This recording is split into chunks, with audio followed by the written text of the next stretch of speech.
En 2050, nous serons 9 milliards sur la planète. Aujourd'hui, la question de l'alimentation du futur est dans toutes les têtes. Que mangerons-nous en 2049 ?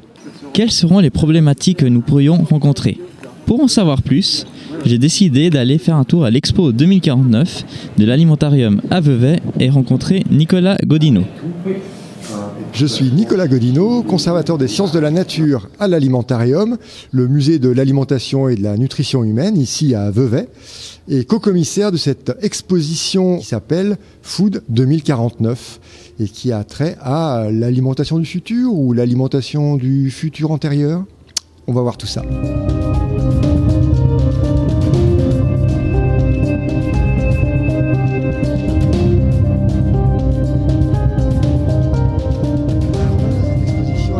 Elle commence avec un titre assez particulier, Food 2049. Donc qu'est-ce que ça veut dire, hein ? Est-ce qu'on comprend ce que ça veut dire ? Toute l'idée de ce titre-là, c'était de faire un écho, un clin d'œil avec les œuvres de science-fiction. Tous ces films ou tous ces romans de science-fiction où souvent il y a une date qui va être notée, souvent une date qui n'est pas une date ronde. Alors on a 2001 où c'est de l'espace, 1997, New York 1997. Donc tous ces œuvres un petit peu d'anticipation, de prospective qui nous parlent du futur avec une date particulière. Donc là on a choisi la date de 2049. Un peu en écho à tous les travaux de prospective qui se font de par le monde sur que mangera-t-on en 2050 ou en 2100. Donc on le place un petit peu en décalé, 2049. C'est un clin d'œil aussi à Blade Runner 2049, donc la suite du Blade Runner qui est sorti assez récemment. Donc voilà, des petits clins d'œil. Qu'est-ce que fait ici cette ménagère ? La ménagère, ça nous projette. Je pense que vous avez tous vu ce type de ménagère-là. Vous en avez peut-être encore chez vous, c'est de plus en plus rare. C'est chez ma grand-maman, je crois que j'en avais. Voilà, exactement. Donc on sent que c'est quelque chose qu'on a chez nos grands-mamans, voire chez nos parents. Ça devient plus un héritage qu'autre chose. On les utilise assez peu. C'est vraiment le représentatif de la gastronomie du 19e et première partie du 20e siècle, ces arts de la table où il fallait avoir cette ménagère, donc ces ensembles de services, et c'était ce qui était perçu comme étant le repas tel qu'il devait l'être, devait d'être fait avec des services, des couverts, qui sont des choses assez récentes. Et maintenant, nous passons à quoi alors ? Maintenant, justement, nous restons un peu dans ce début du 20e siècle, fin du 19e, où on regarde un petit peu des visions qui étaient vues à l'époque, des images. Donc là, on est sur de l'iconographie qui était distribuée soit en cadeau, soit dans des boîtes de chocolat, un peu les images Panini de l'époque, à des fins un peu publicitaires ou illustratives, sur des visions de la cuisine du futur, de l'alimentation du futur. Là, on va retrouver un petit peu, comme on avait avec le roman d'Hugo Gernsback, on va retrouver ici de manière un peu humoristique, mais cette idée de pouvoir manger sans faire d'effort. Donc on a ces deux personnages qui sont là avec un robot qui va directement préparer le poulet, le saler, le mettre, et on va le manger. On a aussi cet exemple-là dans Les Temps modernes de Charlie Chaplin. Oui, je vois bien, ouais. Où on voit Charlot qui est là et puis qui va se faire nourrir par une machine, et l'effet comique c'est que c'est censé fonctionner bien et puis non, finalement ça fonctionne pas du tout, on s'en met partout, et donc c'est assez rigolo et comique de ce côté-là.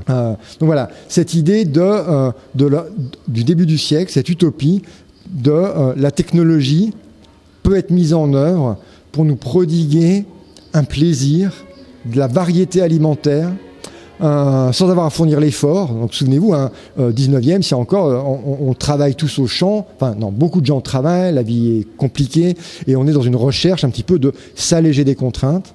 La viande peut être compliquée, dure, les légumes, faut les mâcher, c'est pas tout pré-mâché comme maintenant.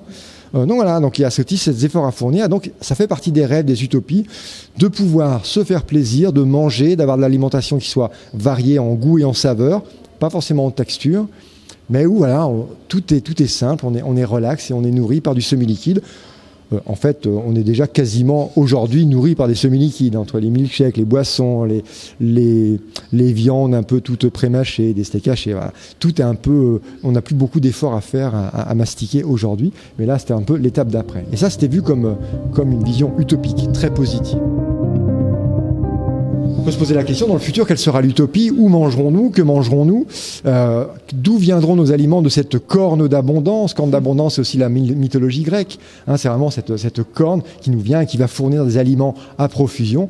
Dans le futur, cette corne d'abondance, mangerons-nous des aliments digitaux? Serons-nous dans le métavers, en train d'être perfusés par des tuyaux?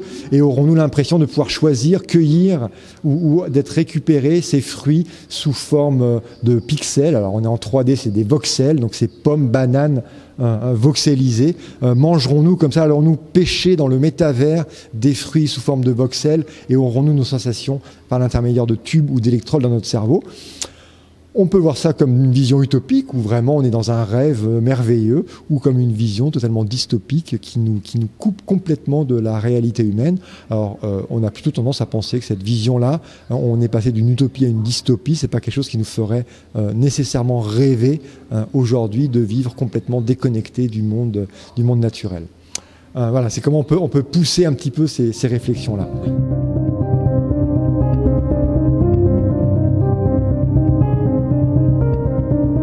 Sur la planète, donc on voit qu'il y a des défis qui sont devant nous et comment on peut imaginer répondre à ces défis-là. Alors ça peut déjà être par essayer de consommer différemment, de produire différemment tout en produisant assez. La grosse crainte, la dystopie des années 40 et 50, c'était cette surpopulation. C'est vraiment de dire on aura des famines en l'an 2000. On va être 4 milliards, et il y a 1 milliard de personnes qui ne pourront pas manger, voire 2 milliards. Comment on va faire? Il s'avère qu'on est 8 milliards, que la proportion de gens qui sont sous-nutris a vraiment décru. Alors là, c'est en train de remonter un peu. Mais on a vraiment en proportion décru complètement les gens qui étaient en sous-alimentation, malnutrition. Donc on est arrivé à relever le défi de la surpopulation du point de vue nutritionnel. On produit même trop. On pourrait nourrir tout le monde, vraiment. C'est une question de distribution. Oui, bien sûr. Donc voilà, on est vraiment arrivé à relever ce défi-là en mettant en place des solutions dont on connaît maintenant certaines limites qui n'étaient pas forcément envisagées dès le départ. Cette surproductivité qui a pu amener à une raréfaction ou un appauvrissement des sols, une pollution de l'environnement. Donc là, c'est des choses auxquelles maintenant il va falloir acter, mais continuer à produire pour nourrir tout le monde, mais en produisant bien mieux. Donc il va falloir être un peu intelligent pour trouver ça, donc s'assurer qu'on produise assez, au moins autant que maintenant, si ce n'est plus. On va croître encore de 2 milliards de personnes d'ici les 2050. Produire à peu près autant, si ce n'est plus. Bien évidemment, redistribuer mieux, perdre moins, donc rationaliser toutes ces approches-là. Les grands défis, ils sont pas tant dans la production, pas tant dans l'agriculture, ils sont quand même là, mais on voit à peu près, c'est d'arriver à faire des échanges corrects, d'arriver à avoir une productivité normale, et surtout qu'il y ait un accord entre les pays. Alors, ce qu'il faut, c'est qu'il y ait une bonne coordination. On est dans un système qui est globalisé sur les échanges, on a un système qui est globalisé sur la production, et d'arriver à ce que tous les acteurs soient à peu près d'accord, se mettent d'accord sur des nouveaux modes de production, ou comment on change les lignes. Et ce sont des gros enjeux socio-économiques qui ne sont pas évidents, c'est pour ça que les COP sont importantes. Ça avance probablement pas assez vite, parce que les enjeux sont assez drastiques. Et donc le gros défi va être là, d'avoir des accords intergouvernementaux, parce que ce n'est pas un pays tout seul qui peut changer dans son coin, en fait. C'est même impossible.